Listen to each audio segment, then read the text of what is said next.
Oi, bom dia, mais um dia de reflexão de número 140. Eu vou estar lendo 2 Samuel 12, do 1 ao 13, que fala sobre autocondenação. Então vamos estar lendo. Natan repreende a Davi. O Senhor enviou Natan a Davi. Chegando Natan a Davi, disse-lhe: havia numa cidade 2 homens, um rico e outro pobre. Tinha o rico ovelhas e gado em grande número, mas o pobre não tinha coisa nenhuma, senão uma cordeirinha que comprara e criara, e que em sua casa crescera junto com seus filhos. Comia do seu bocado e do seu copo bebia, dormia nos seus braços e a tinha como filha. Vindo o viajante ao homem rico, não quis se tomar de suas ovelhas e o gado para dar de comer ao viajante que viera a ele, mas tomou a cordeirinha do homem pobre e a preparou para o homem que lhe havia chegado. Então o furor de Davi se acendeu sobremaneira contra aquele homem e disse: Natan, tão certo como vive o Senhor, o homem que fez isso deve ser morto. E pela cordeirinha restituirá 4 vezes, porque tal coisa, porque não se compadeceu. Então disse Natan: Davi, tu és o homem, assim diz o Senhor, Deus de Israel, eu te ungi rei sobre Israel, e eu te livrei das mãos de Saul. Eu dei-te a casa do teu senhor e as mulheres do teu senhor em teus braços, e também te dei a casa de Israel e de Judá.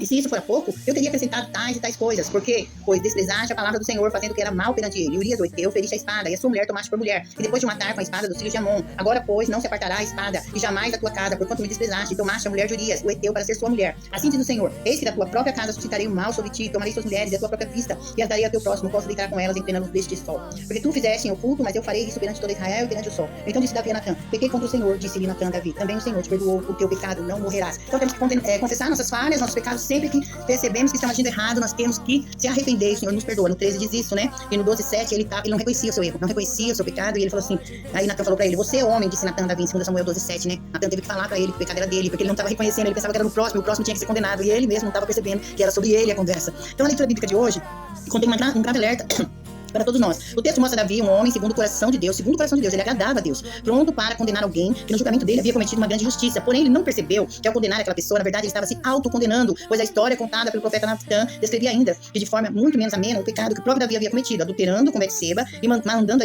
Urias, o marido dela, e os outros à morte na tentativa de esconder o que tinha feito. Ele, Davi, havia cometido uma grande injustiça, mas ao mesmo tempo que não percebia isso em sua própria vida, estava pronto para condenar algo semelhante nas atitudes do seu próximo, ou seja, no outro. Aquilo que Davi praticava era pecado, mas não nele. Então ele percebia o erro no outro, mas nele mesmo ele não estava percebendo. Ele, quando foi contada a história pra ele, falou: nossa, tem que ser condenado imediatamente esse homem. Mas era ele o homem, era ele que estava fazendo mal. E às vezes a gente está fazendo algo errado, algo que está prejudicando alguém, algo que prejudica toda uma história, e a gente não percebe que o erro está em nós. Então, quando a gente percebe, quando o Espírito Santo nos toca para nos falar do nosso erro, nós temos que imediatamente se arrepender. Ele imediatamente se arrependeu, Deus o perdoou, as consequências ficaram, porque sim, Deus perdoa os pecados, mas as consequências ficam. Se você rouba, se você mata e a polícia te pega, ela vai te levar preso. Deus já te perdoou e você vai ter uma vida eterna com ele, mas você vai pagar as consequências do teu erro aqui. Aqui se faz, aqui se paga. Os ditados populares dizem, né? E a palavra do Senhor fala que o que a gente planta, a gente colhe. Aqui semeia, o que você semeia, você colhe. De Deus não se zomba, isso é uma lei de Deus.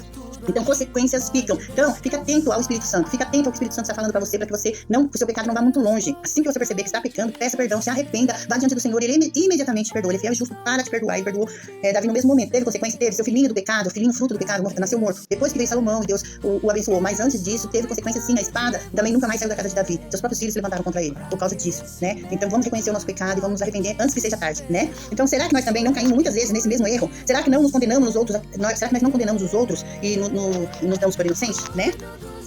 Será que não consideramos a transgressão dos outros como pecado, mas nós mesmos como sendo algo muito menor de gravidade? O outro é problema, o outro tá fazendo errado. Eu não, eu tô certa, eu tenho minhas razões, eu tenho minhas desculpas, a culpa sempre é do outro, a culpa não é minha. Não, seja responsável pelos seus atos. Assuma a sua responsabilidade, vá diante do Senhor e peça perdão. É isso que Deus agrada. O coração quebrantado é isso, é você assumir que errou e pedir perdão, e não ficar achando que a culpa sempre é dos outros ou das circunstâncias, como se fosse apenas uma fraqueza, uma pequena falha, um defeitinho, algo sem tanta importância. Parece que o perigo existe sim, por isso aconteceu com um homem segundo o coração de Deus, e é óbvio que também pode acontecer conosco. Se aconteceu com Davi, que era segundo o coração de Deus, não vai acontecer comigo, não vai acontecer com você, vai acontecer. Mas Deus é por nós, se Deus é por nós, quem será contra nós? Pedimos perdão e ele é fiel e justo para nos perdoar. Ao ser confrontado, Davi felizmente reconheceu e confessou o que fizera e foi perdoado em 2 Samuel 13, né? Imediatamente, ainda que graves consequências, olha a consequência aí, de seus atos tenham se seguido a sua confissão. Fica alerta para todos nós, é muito fácil perceber o erro dos outros, mas não é assim tão fácil reconhecer os nossos próprios pecados. Jesus disse que é fácil reparar o cisco no olho do outro, mas dificilmente vemos a trave no nosso próprio olho. Está em Mateus 7:3. Mateus 7:3 diz que a gente vê o cisco no olho do outro, e quando a gente tem uma baita trava, uma baita tora no nosso olho, e a gente está vendo o problema do outro, o defeito do outro, o que o outro está fazendo de errado, mas nós somos santos, né? Nós não erramos, nós estamos na nossa. Não, todos nós temos pecado, todos nós precisamos da graça de Deus, todos pecamos, carecemos da glória de Deus. Está lá em Romanos, somos todos pecadores, mas Jesus nos justifica e nos tornamos justiça de Deus em Cristo Jesus. Nos tornamos filhos de Deus em Cristo Jesus. Então precisamos sim de Jesus, precisamos sim da obra redentora na cruz de Jesus, precisamos do sacrifício de Jesus para que nós nos tornemos limpos.